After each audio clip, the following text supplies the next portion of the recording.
ನಮಸ್ಕಾರ, ಆದಾಬ್, ಜೈ ಭೀಮ್. ನಾನು ನಿಮ್ಮ ಭಾಗ್ಯನಾರಾಯಣ ಬೊಗ್ಗವರಪು. ನೀವು ನೋಡ್ತಾ ಇದ್ದೀರಿ ಸುದ್ದಿ ಸರ್ಕಲ್. ಎಲ್ರಿಗೂ ಮೊದಲಿಗೆ ಅಂಬೇಡ್ಕರ್ ಜಯಂತಿಯ ಶುಭಾಶಯಗಳು. ಬಾಬಾ ಸಾಹೇಬ್ ಡಾಕ್ಟರ್ BR ಅಂಬೇಡ್ಕರ್ ಅವರ ಜನ್ಮದಿನ ಇವತ್ತು.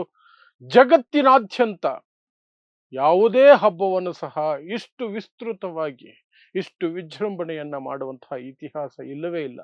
ಜಗತ್ತಿನಾದ್ಯಂತ ಆಚರಿಸಲ್ಪಡುವಂತಹ ಒಂದು ಹಬ್ಬ ಅಂದರೆ ಅದು ಬಾಬಾ ಸಾಹೇಬರ ಜಯಂತಿಯ ದಿನ. ಭಾರತ ಮಾತ್ರ ಅಲ್ಲ, ದೇಶ ವಿದೇಶಗಳಲ್ಲಿ ಕೊಲಂಬಿಯಾ ಯೂನಿವರ್ಸಿಟಿಯಿಂದ ಹಿಡಿದು ಆಸ್ಟ್ರೇಲಿಯಾವರೆಗೆ, ಈ ಕಡೆ ಬೇರೆ ಬೇರೆ ಯುರೋಪಿಯನ್ ರಾಷ್ಟ್ರಗಳಿಂದ ಹಿಡಿದು ನ್ಯೂಜಿಲೆಂಡ್ ಆದಿಯಾಗಿ ಎಲ್ಲ ರಾಷ್ಟ್ರಗಳಲ್ಲಿಯೂ ಸಹ ಅಂಬೇಡ್ಕರ್ ಅವರಿಗೆ, ಆಫ್ರಿಕಾ ದೇಶಗಳನ್ನು ಒಳಗೊಂಡಂತೆ, ಇವತ್ತು ಗೌರವವನ್ನು ಸಲ್ಲಿಸಲಾಗುತ್ತೆ. 135ನೇ ಜನ್ಮದಿನ ಇವತ್ತು. ಸೊ ವಿಜೃಂಭಣೆಯಿಂದ ಎಲ್ಲ ಕಡೆಯೂ ಸಹ ಆಚರಣೆ ನಡೀತಾ ಇದೆ, ನಡೀತು ಸಹ.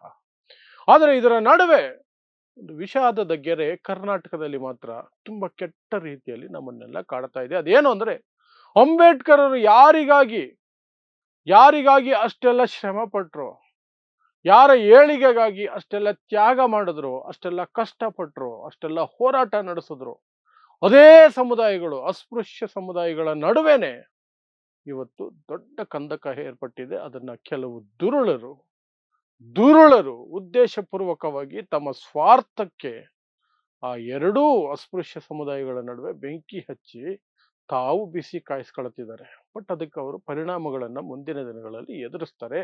ಅವರ ಸ್ವಾರ್ಥ, ಅವರ ವ್ಯವಸ್ಥಿತವಾದಂತಹ ಸಂಚುಗಳು ಬಯಲಾದ ದಿನ ಅವರು ಮೂಲೆ ಗುಂಪಾಗ್ತಾರೆ. ಏನು ಲಾಭವನ್ನ ಈ ಕ್ಷಣಕ್ಕೆ ಪಡೆದುಕೊಳ್ಳಬಹುದು, ಆ ಲಾಭ ಪಡ್ಕೊಳ್ಳಬಹುದು, 4 ಚಿಲ್ಲರೆ ಕಾಸು ಸಂಪಾದನೆ ಮಾಡ್ಕೊಳ್ಳಬಹುದು ಅನ್ನುವಂತಹ ನೀಚತನಕ್ಕೆ ಬಿದ್ದು ಇಂತಹ ನೀಚ ಕೃತ್ಯಗಳನ್ನ ಮಾಡ್ತಿರುವಂತಹವರು, ಅವರು ಹೆಚ್ಚು ದಿನ ಏನು ಸಾರ್ವಜನಿಕ ಬದುಕಿನಲ್ಲಿ ಈ ರೀತಿ ಓಡಾಡ್ಕೊಂಡಿರಕ್ಕಾಗೋದಿಲ್ಲ. ಅವರು ಮೂಲೆ ಗುಂಪಾಗೆ ಆಗ್ತಾರೆ. ಯಾಕಂದ್ರೆ ಜನನೇ ಅವರನ್ನ ಸೈಡ್ಗೆ ತಳ್ಳಿ ಬಿಸಾಕ್ತಾರೆ. ಜನಕ್ಕೆ ಅರ್ಥ ಆಗುತ್ತೆ, it will take A bit of time. So ನಿಮಗೆ ಗೊತ್ತೇ ಇದೆ ನಾನು ಏನು ಮಾತಾಡ್ತಾ ಇದ್ದೀನಿ ಅಂತ. ಒಳ ಮೀಸಲಾತಿ ಅನ್ನುವಂತಹ ಒಂದು ವಿಚಾರವನ್ನು ಇಟ್ಕೊಂಡು ಮನುವಾದಿಗಳು ಒಂದಷ್ಟು ಪಂಪನ್ನ ಹೊಡೆದ್ರು. ಒಳ ಮೀಸಲಾತಿ ಆಕ್ಚುಯಲ್ ಆಗಿ ಸಮಾನವಾಗಿ ಹಂಚಿಕೆ ಆಗಬೇಕು. ಆಲ್ರೆಡಿ ಹಂಚಿಕೆ ಆಗಿದೆ ರಿಸರ್ವೇಶನ್ ಹೆಸರಿನಲ್ಲಿ, ಮೀಸಲಾತಿ ಹೆಸರಿನಲ್ಲಿ. ಬಟ್ ಆ ಮೀಸಲಾತಿಯ ಒಳಗೂ ಸಹ ಒಂದಷ್ಟು ಅಸಮಾನತೆಗಳಿದ್ದಾವೆ. ಕೆಲವು ಪಂಗಡಗಳು, ಜಾತಿಗಳು ಹೆಚ್ಚು ಲಾಭವನ್ನು ಪಡ್ಕೊಳ್ತಿದ್ದಾವೆ, ಕೆಲವು ಹೆಚ್ಚು ಲಾಭವನ್ನು ಪಡ್ಕೊಳ್ಳೋಕೆ ಸಾಧ್ಯ ಆಗ್ತಿಲ್ಲ. ಆ ಕಾರಣಕ್ಕಾಗಿ ಅಲ್ಲಿ ಸಹ ವರ್ಗೀಕರಣ ಆಗಬೇಕು ಅನ್ನುವಂಥದ್ದು ಕೂಗು. ಆ ಕೂಗಿಗೆ ಪೂರ್ವಕವಾಗಿ ಒಂದಷ್ಟು ಸಮಿತಿ, ನಾಗಮೋಹನ್ ದಾಸ್ ವರದಿ, ಏನೇನೋ ಮಾಡಿದ್ರು.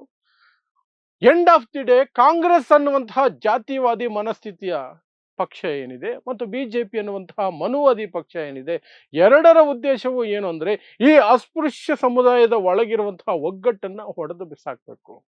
ಒಡೆದು ಹಾಕಿದ್ರೆ ಆ ಒಗ್ಗಟ್ಟನ್ನ, ಅವರನ್ನ ಆಳೋದು ಈಸಿ ಆಗುತ್ತೆ, ಅವರನ್ನ ಕಂಟ್ರೋಲ್ ಮಾಡೋದು ಈಸಿ ಆಗುತ್ತೆ. ಯಾಕಂದ್ರೆ ದಿನದಿಂದ ದಿನಕ್ಕೆ ಅಸ್ಪೃಶ್ಯ ಸಮುದಾಯಗಳು ಸ್ಟ್ರಾಂಗ್ ಆಗ್ತಾನೆ ಹೋಗ್ತಿತ್ತು, ಸರ್ಕಾರಗಳಿಗೆ ತಲೆನೋವಾಗ್ತಿತ್ತು, ರಾಷ್ಟ್ರೀಯ ಪಕ್ಷಗಳಿಗೆ, ಅದರಲ್ಲೂ ವಿಶೇಷವಾಗಿ ಬಿಜೆಪಿ ಆಗಿರಬಹುದು, ಕಾಂಗ್ರೆಸ್ ಆಗಿರಬಹುದು, ಇವರ ಒಗ್ಗಟ್ಟು ದೊಡ್ಡ ತಲೆನೋವಾಗಿತ್ತು, ಬಹಳ ದೊಡ್ಡ ತಲೆನೋವಾಗಿತ್ತು. ಸೊ ಅದಕ್ಕೆ ಪೂರಕವಾಗಿ ಬಿಜೆಪಿ ಏನ್ ಮಾಡಬಹುದು ಅದನ್ನು ಮಾಡಿತು, ಕಾಂಗ್ರೆಸ್ ಏನ್ ಮಾಡಬಹುದು ಅದನ್ನ ಮಾಡಿತು. ಈ ಸೈಕಲ್ ಗ್ಯಾಪ್ ಅಲ್ಲಿ ಇರ್ತಾವಲ್ಲ, ಒಂದು ಹೆಣ ಬಿದ್ದ ತಕ್ಷಣ ರಣಹದ್ದುಗಳು ಹೇಗೆ ಬರ್ತವೆ ಕಾಡಲ್ಲಿ ಅನ್ನೋ ರೀತಿಯಲ್ಲಿ, ಅಥವಾ ತಿಗಣೆಗಳು ಬಂದ ರೀತಿಯಲ್ಲಿ, ಸೊಳ್ಳೆಗಳು ಬಂದ ರೀತಿಯಲ್ಲಿ, ಏನೋ ಒಂದು ಕಚ್ಚಿ ತಿನ್ನೋದಕ್ಕೆ, ಆ ಕ್ಷಣಕ್ಕೆ ಲಾಭ ಪಡ್ಕೊಳ್ಳೋದಕ್ಕೆ, ಹೊಟ್ಟೆ ತುಂಬಿಸ್ಕೊಳ್ಳೋದಕ್ಕೆ ಅಂಥ ವ್ಯಕ್ತಿಗಳನ್ನು ಗುರುತಿಸಿದರು. ಆ ಗುರುತಿಸುವಿಕೆಯಲ್ಲಿ ದೊಡ್ಡ ಪಾತ್ರ ವಹಿಸಿದ್ದು ಬಿಜೆಪಿ ಮತ್ತು ಮನುವಾದಿಗಳು ಒಂದಷ್ಟು ಜನರನ್ನು ಗುರುತಿಸಿ ಅವ್ರಿಗೆ ಏನೇನು ತಲುಪಿಸ್ಬೇಕೋ ತಲುಪಿಸಿದ್ದಾರೆ, ಏನೇನು ಪಂಪ್ ಹೊಡಿಬೇಕೋ ಹೊಡೆದಿದ್ದಾರೆ, ಅವ್ರಿಗೆ ಏನು ರಕ್ಷಣೆ ಕೊಡಬೇಕು, ಮಾತು ಕೊಡಬೇಕು, ಮುಂದೆ ಏನು ಮಾಡ್ತೀವಿ, ಏನು ಲಾಭ ಮಾಡಿಕೊಡ್ತೀವಿ ಎಲ್ಲವನ್ನು ವಿವರಿಸಿ ಕೂತ್ಕೊಂಡು ಚೆನ್ನಾಗಿ ತಲೆ ಸವರಿ ಹರಳೆಣ್ಣೆ ಹಚ್ಚಿ ಅವ್ರಿಗೆ ತಲೆ ಸವರಿ ಕಳಿಸಿದ್ರು. ಈ ಕಡೆ ಕಾಂಗ್ರೆಸ್ ಒಂದು ಕಡೆ ಹಾವು ಸಾಯ್ಬೇಕು, ಕೋಲು ಮುರಿಬಾರ್ದು ಅನ್ನುವಂಥ ಮಧ್ಯದ ಮಾರ್ಗದಲ್ಲಿ ಕೂತ್ಕೊಂಡು ಅಡ್ಡಗೋಡೆ ಮೇಲೆ ದೀಪ ಇಟ್ಕೊಂಡು ಆ ಕಡೆನೂ ಇಲ್ಲದೆ ಈ ಕಡೆನೂ ಇಲ್ಲದೆ ವಾಲ್ತಾ ಇರೋದು ಇವರಿಗೆ ಪೂರಕವಾಗಿ ಕೆಲಸ ಮಾಡಿತು. ಅಂತಹ ಏನು ಮಧ್ಯದಲ್ಲಿದ್ದರನ್ನ ಸಿಚುವೇಶನ್ ಬಳಸ್ಕೊಂಡು ಈ ಕಡೆ ಮನುವಾದಿಗಳಿಂದ ಒಂದಷ್ಟು ಚಿಲ್ಲರೆ ತಿನ್ನೋದಕ್ಕೆ ಅಂತ ಹುಟ್ಟಿದ್ದಂತಹ ಒಂದಷ್ಟು ಜನ ಅದನ್ನ ಚೆನ್ನಾಗಿ ಬಳಸ್ಕೊಂಡ್ರು. ಈ ಸರ್ಕಾರ ಈ ಸರ್ಕಾರದ ವಿರುದ್ಧ ನಾವು ನಿಂತ್ಕೋಬೇಕು ಅಂತ. Very good. ಕಾಂಗ್ರೆಸ್ ವಿರುದ್ಧ ಪ್ರತಿಯೊಬ್ಬರು ನಿಂತ್ಕೋಬೇಕು ಒಳ ಮೀಸಲಾತಿ ವಿಚಾರವಾಗಿ. ಯಾಕಂದ್ರೆ ಕಾಂಗ್ರೆಸ್ ನಾಟಕ ಆಡ್ತಿದೆ. ಕಾಂಗ್ರೆಸ್ ಮನಸ್ಸು ಮಾಡಿದ್ರೆ, ಸಿದ್ದರಾಮಯ್ಯ ಮನಸ್ಸು ಮಾಡಿದ್ರೆ, ಈ ಸರ್ಕಾರ ಮನಸ್ಸು ಮಾಡಿದ್ರೆ, ಯಾವ ಗೊಂದಲನೂ ಇಲ್ಲದೆ ನ್ಯಾಯಸಮ್ಮತವಾಗಿ ಎಲ್ರಿಗೂ ನ್ಯಾಯ ಒದಗಿಸಿಕೊಡುವ ರೀತಿಯಲ್ಲಿ 4-5 ದಿನಗಳಲ್ಲಿ ಕೂತ್ಕೊಂಡು ಸತತ ಮೀಟಿಂಗ್ಗಳನ್ನು ಮಾಡಿ ಒಂದು ತೀರ್ಮಾನಕ್ಕೆ ಬರಬಹುದು.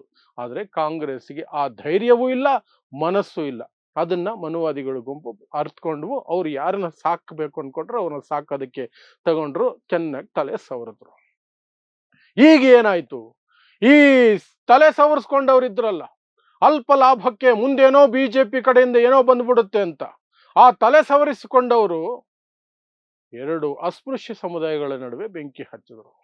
ಇವರು ಹೋರಾಟ ಮಾಡಬೇಕಾಗಿದ್ದು ಕಾಂಗ್ರೆಸ್ ಸರ್ಕಾರದ ವಿರುದ್ಧ. ಕಾಂಗ್ರೆಸ್ ಸರ್ಕಾರದ ವಿರುದ್ಧ ಹೋರಾಟ ಮಾಡಬೇಕಿತ್ತು. ಅದನ್ನ ಬಿಟ್ರು. ಇವರು ಹೋರಾಟ ಕೈಗೆತ್ಕೊಂಡಿದ್ದು, ಅಥವಾ ಹೋರಾಟ ಅಂತ ಕರಿತೀರೋ ಅದನ್ನ ಇನ್ನೇನು ಕೆಟ್ಟ ಹೆಸರಲ್ಲಿ ಯಾವುದರಲ್ಲಿ ಬೇಕಾದ್ರೂ ಕರಿಬಹುದು. ಅದರಲ್ಲಿ ಏನ್ ಮಾಡಿದ್ರು ಅಂದ್ರೆ, ಅಸ್ಪೃಶ್ಯ ಸಮುದಾಯಗಳಲ್ಲಿ ಒಂದು ಅಸ್ಪೃಶ್ಯ ಸಮುದಾಯನ ಟಾರ್ಗೆಟ್ ಮಾಡಿದ್ರು. ಮನುವಾದಿಗಳು 5,000, 3,000, 2,000 ವರ್ಷಗಳಿಂದ ಹಂತ ಹಂತವಾಗಿ ನಮ್ಮ ಮೇಲೆ ಏನು ದೌರ್ಜನ್ಯ ನಡೆಸ್ಕೊಂಡು ಬಂದ್ರು. ನಮಗೆ ವಿದ್ಯೆ ಇಲ್ಲದಂತೆ ಮಾಡಿದ್ರು, ಗೌರವ ಇಲ್ಲದಂತೆ ಮಾಡಿದ್ರು, ಮಾನವೀಯತೆ ಇಲ್ಲದಂತೆ ನಡೆಸ್ಕೊಂಡ್ರು, ಶೋಷಣೆ ಮಾಡಿದ್ರು, ದಬ್ಬಾಳಿಕೆ ನಡೆಸಿದ್ರು, ಏನೆಲ್ಲ ಮಾಡಿದ್ರು ಅದೆಲ್ಲವನ್ನು ಸಹ ಆ ಕಡೆ ಪಕ್ಕಕ್ಕೆ ಸರಿಸಿ ಅದ್ರ ಬಗ್ಗೆ ನೀವು ಯೋಚನೆ ಮಾಡಬೇಡಿ, ಅದ್ರ ಬಗ್ಗೆ ಚಿಂತನೆ ಮಾಡಬೇಡಿ, ಅದು ಇಲ್ಲವೇ ಇಲ್ಲ ಅನ್ನೋ ರೀತಿಯಲ್ಲಿ ಪಕ್ಕಕ್ಕೆ ಸರಿಸಿ ನಿಮಗೆ ಅನ್ಯಾಯ ಆಗಿರೋದು, ಆಗ್ತಿರೋದು, ಆಗೋದು ಈ ಇನ್ನೊಂದು ಅಸ್ಪೃಶ್ಯ ಸಮುದಾಯ ಇದೆಯಲ್ಲ ಇದರಿಂದ ಅಂತ ಹೇಳಿ ಇನ್ನೊಂದು ಅಸ್ಪೃಶ್ಯ ಸಮುದಾಯವನ್ನು ಎತ್ಕಟ್ಟಿ ಶತ್ರುಗಳನ್ನಾಗಿ ಮಾಡಿ ಹಳ್ಳಿಗೆ ಓಡಾಡಿದ್ದಾರೆ. ಮನುವಾದಿಗಳಿಂದ ಚಿಲ್ಲರೆ ತಗೊಂಡು ಆ ದುಡ್ಡಲ್ಲಿ ಹಳ್ಳಿಗೆ ಓಡಾಡಿದ್ದಾರೆ.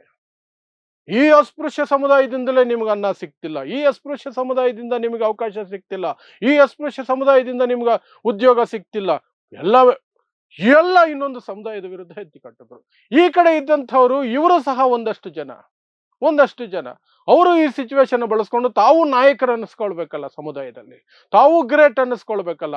ಇವರು ಸಹ ಇದು ಮನುವಾದಿಗಳ ಕುತಂತ್ರಕ್ಕೆ ಬಲಿಯಾಗಿ ಅಥವಾ ಅದಕ್ಕೆ ತಲೆ ಸವರಿಸ್ಕೊಂಡಿರುವಂತಹ ಕೆಲವು ಅಯೋಗ್ಯರು ಮಾಡ್ತಿರೋ ಕೆಲಸ ಅಂತ ಹೇಳಿ ಅವರು ಅದನ್ನ ತಿಳಿ ಹೇಳೋದು ಬಿಟ್ಟು ಇನ್ನೊಂದು ಅಸ್ಪೃಶ್ಯ ಸಮುದಾಯದ ಈ ಕಡೆಯಿಂದಲೂ ಸಹ ದಾಳಿ ಮಾಡಕ್ ಶುರು ಮಾಡಿದ್ರು.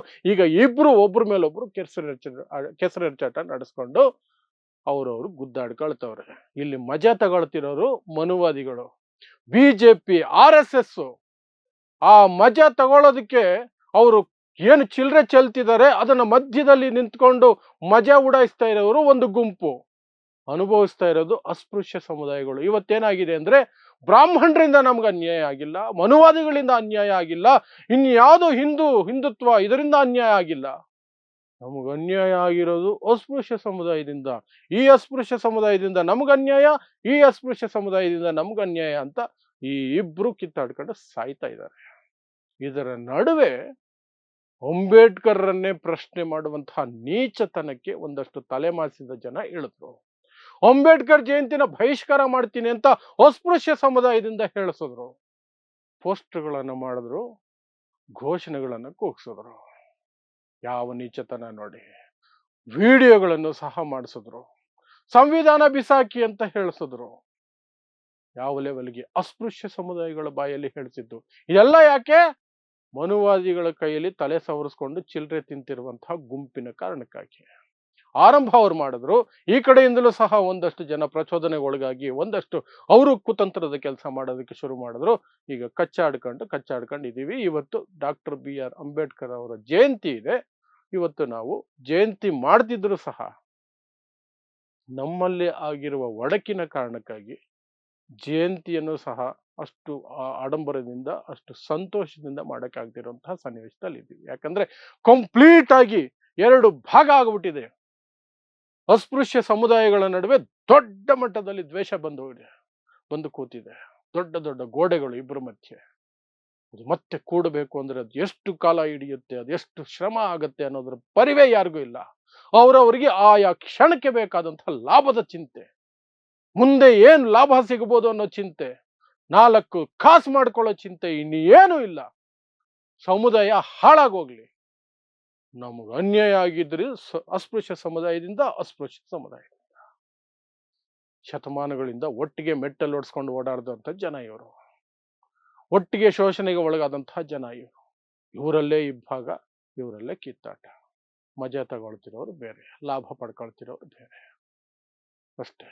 ಸೊ ಇದರ ನಡುವೆ ಬಾಬಾ ಸಾಹೇಬ್ ಅಂಬೇಡ್ಕರ್ ಏನು 135ನೇ ಜಯಂತಿಯನ್ನು ಆಚರಿಸ್ಕೊಳ್ತಿದ್ದೀವಿ.